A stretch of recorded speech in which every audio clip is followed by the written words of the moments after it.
दुनिया में सबसे तन्हा, अकेला, सस्ता इंसान पता है कौन है? जो 24 घंटे मौत के मुंह में बैठकर ड्राइवरी करता है और ऊपर से परदेसी।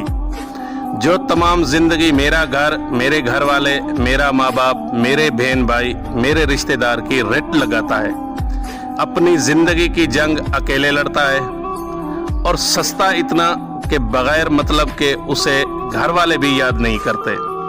लेकिन परदेसी के दिल में कभी अपनों के लिए मोहब्बत कम नहीं होती। परदेसी को परदेश में तन्हाई या अकेलेपन से इतनी तकलीफ नहीं